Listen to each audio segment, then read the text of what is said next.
অনেক কীভাবে গেছে আল্লাহ জানে আর ও জানে, 2 ঘন্টা ধরে বিচারে পায় না। ওই বাধা জালের ভিতরে যেভাবে মাছ টোনে যাইয়ে পড়ে দেয়, ও ওইভাবে বাধা জালের মতন ওই মাথা আসিয়া বেহা হইয়া পড়ে রয়েছে। আসসালামু আলাইকুম। বারাকারান্ত হৃদয় নিয়ে আপনাদের সামনে আরেকটি নতুন ভিডিও নিয়ে হাজির হয়েছি। দর্শক, আপনারা দেখছেন যে বিভিন্ন সোশ্যাল মিডিয়ায় আজ দুপুরে একটি খবর প্রচারিত হয়েছে, সেটি হলো কাকসিরা ইউনিয়নের আরএসবি ইটভাটার কাছে একটি পাইপের ভিতরে 32 বছর বয়সে জসিম নামে এক যুবক নিহত হয়েছেন রহস্যজনকভাবে। আসলে কিভাবে তিনি এখানে মারা গেছেন বা নিহত হয়েছেন সেই বিষয়টি এখনও ধরাছোঁয়ার বাইরে রয়েছে। সেই বিষয় নিয়ে আসলে জসিম কিভাবে মারা গেল বা ওখানে কিভাবে গেল, সেই রহস্য উদ্ঘাটনের জন্য আমরা তার পরিবারের সঙ্গে কথা বলবো। সেই তার বাবা রয়েছেন, তার মামারা রয়েছেন, সে পর্যন্ত আমাদের সঙ্গে সংযুক্ত থাকবেন এই প্রত্যাশায় আমি মোহাম্মদ জিয়াউল ইসলাম, দেশ ধর্পণ, পাথরঘাটা। ওই ছেলে তো আপনার ওই কিছু মেয়ের ওইখানে বসে ওই কাজ করে, চাইতে 12,000 টাকা মাসে বেতনে চাকরি করে মুরার ফার্মে। কিছু মেয়ের তো ওখানে মুরার ফার্ম আছে। আর ওই ওদের তো কপাল ভালো না খারাপ, আল্লাহ যেন যে জায়গায় বসে মারা গেছে ও জায়গায় তো ওখানে বসে আমার ওই থানার দারোগায় ওসি, এই সার্কেল এসপিএলে আমরা লোকজন আলাম অনেক জিজ্ঞেস করছে, অনেক কোনো সময় কোনো লোক গোসল দিতে দেয় না। এখন অনেক কীভাবে গেছে আল্লাহ জানে আর ও জানে, 2 ঘন্টা ধরে বিচারে পায় না। পরে এদিক সেদিক বিছানা না পাওয়ানে এখন মনের ভিতরে একটা কামড় দিয়েছে। আমার লোয়ার 500 লোয়ার একটা পাইপ ব্যানার নিয়ে আছে, এই নিয়ে আর ওই থানার ওই মেতা অনেক বড়। আমি এই যে রাস্তা বেরিয়ে যে বড় রাস্তাটা, ওই রাস্তা কাটতে ওই রাস্তা কাটতে নদীর সাথে আর ওনার ঘেরের সাথে ভিতরে এই পাইপ এইভাবে মোড়ে, হ্যাঁ 500 রডের 4 কুন্যা পাইপ, তার ভিতরে বসা আমরা এগুলো বসলে মাথায় রাখে না। ওইটার ভিতরে আপনার ওই হোতের তো খুব ছোটো, ওইটার ভিতরে কীরকম ঢুকছে না কি আল্লাহ পাক জানে। লোকজন আল্লাহ রাখছেন। আমার পশ্চিম সাইডে যে আমার ঘেট, ওইটা একটা ওই আমার বেকু আছে ফিল্ডে, বেকুতে ওইটা লাগে রশি লাগাইয়া বেকুতে টানতেছে, ওইটা ঘেট বেট হিজি একসাথে লইয়েছে, লাখ হয়ে লাশটা ঠাস করে বেরিয়ে গেছে। কি জানতে পারছে এটার ভিতরে লাশ আছে? বেকুর দিয়ে যে টানতেছে, আনুমানিক টানতেছে, ওটার ভিতরে থাকতে পারে, আর ভিতরে কোথাও পায়নি। যে গোসল করতে গেছে কাপড় চুপড় নিয়ে গেছে, আর একটা একজোড়া জোতা আর এখন গামছা ওই গড়কুলে কুয়ার সাইডে পাইছে, বাড়ি খুলে না গড়কুলে পাইছে। তার মানে গোসল করতে গেছে এটা মনে হয়। হ্যাঁ, এইখানে লোকে ভিজেছে পায় নাই। এই মানে মুইয়েছে আমরা বসছি পেয়েছি এইখানে। আপনি কি জসিমের বাবা? আসলে মূল ঘটনাটা কি বলেন তো একটু। মূল ঘটনা আমি কইতেই পারি না কিছু, কি হয়েছে এক বোট টোট দিয়া হে আইছে মোরা আরাম গেলাম, এই আমরা গইনি নদীতে বসছি গই এই নিশেন বাড়ি গিয়া এইখানে একজনের খবর কইছে যে এই তাড়াতাড়ি আও। আমি কাম তারা আমি তো বসছি ফেলাইছি, আমি যামু কাম তারা।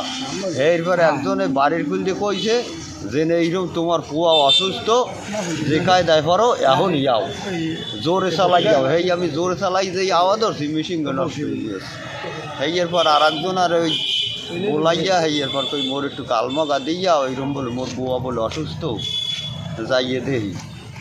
এইটাই মানে কেউ কয় এই কীরকম পড়ছে কইতে পারে না, কেউ কয় ওইখানে নাইতে গেছে, নাইতে হরে যাইবে কি উদ্দেশ্যে, কোনো উদ্দেশ্য তো থাকবে।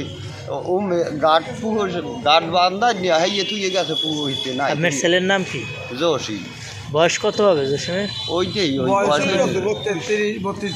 আপনার তো জিজ্ঞেস করছি আমি। বিয়ে করছে জসিম? কি বিয়ে করছে? এটা মোর পোয়ায় কই যে নাতি বিয়েও দেওয়া লাগবে, নাতি বিয়ের লাগে। ছেলে মেয়ে কতজন? 3 গো। কি নাম? একর নাম ওই জসিম, একর নাম বসির, একর নাম নাসির। জসিমই বড়? জসিমই বড় আর নাসির ছোট সবাই? নাসির একটা ছোট সবাই। আচ্ছা আচ্ছা। পূর্ব শত্রুতা আছে কারোর সঙ্গে?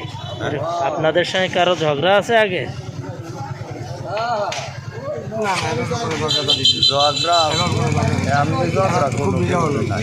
কোনো ঝগড়া টগড়া নাই।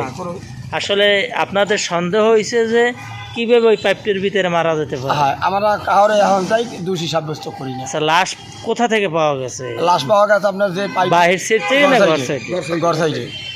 ওই সুঙ্গর পশ্চিম সাইডে ভালো যখন গোসল করতে আসছে তখন কি জোয়ার না ভাটা ছিল? জোয়ার জোয়ার জোয়ার থাকলে তো তার যাইতে বাহির সাইডে, বাইরের সাইড দিয়ে ঘর সাইডে ঢুকছে, ঘর সাইডে। কিন্তু লুঙ্গি এবং জুতো পাইছেন? লুঙ্গি না, একজোড়া জুতো আর একখান গামছা ঘর সাইডে আমরা কুয়ার পাড়ে পাইছেন। হ্যাঁ। তার মানে আপনাদের তো আসলে কোনো সন্দেহ নেই? আমাদের কোনো সন্দেহ নাই, আর এই ছেলের কোনো শত্রুও নাই। জি। আমরা একজন দোষী সাব্যস্ত করবো, আমরা এখন দেখ বলতে পারবো না। কি কাজ করতো জসিম? ওই কিসলুমি আর ব্রিক বিল্ডে ওখানে মুরগির একটা ফার্ম আছে, জি ওইখানে 12,000 টাকা বেতনে জি। ও চাকরি করতে।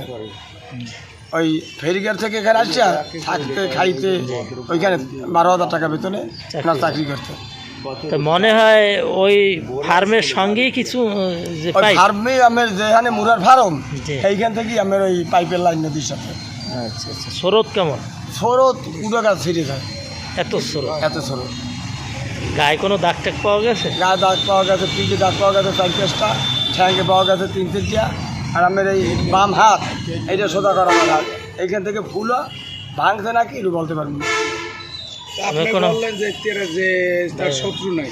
হ্যাঁ বলেন, এই পাইপটার ভিতরে পড়ছে, যদি একটা মুরগি জব দিয়ে ছাড়িয়ে দেয় লাভ যায় 15টা, আর ওই লোকটা দেখালে পাইপের ভিতরে ঢুকছে, ওই লোকটা বাঁচার জন্যে আপনার সাইড আঙ্গুল পাইপের ভিতরে ঢুকে দেয়, বড় বড় পাইপ থাকা।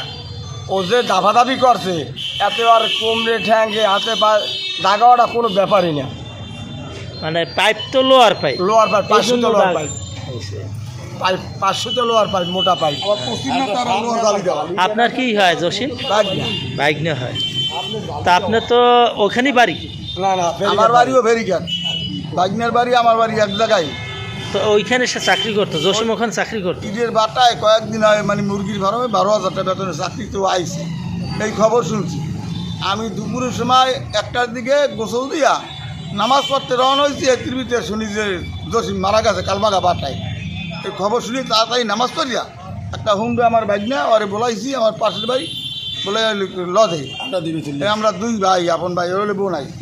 আমরা বাটায় আইয়া, আপনার কি বোন হয়? আপনার আমার এই যে লোক মারা গেছে আমার ভাই না, আমার আপনার ভাই, ভাই না? আমরা এই 2 ভাই আপন ভাই। ও আমার আমরা ভাগ্নে খবর হবে। শুনেছি। আপনার তার মানে আপনার দুইজনারই ভাই নিয়ে? আমার আমরা 2 দুই ভাই, আর এই হলো আপনাদের আমার দুলো দুলো ভাই? ভাই, আমার দুলো ভাই, আমার দুলো ভাই। জি জি জি।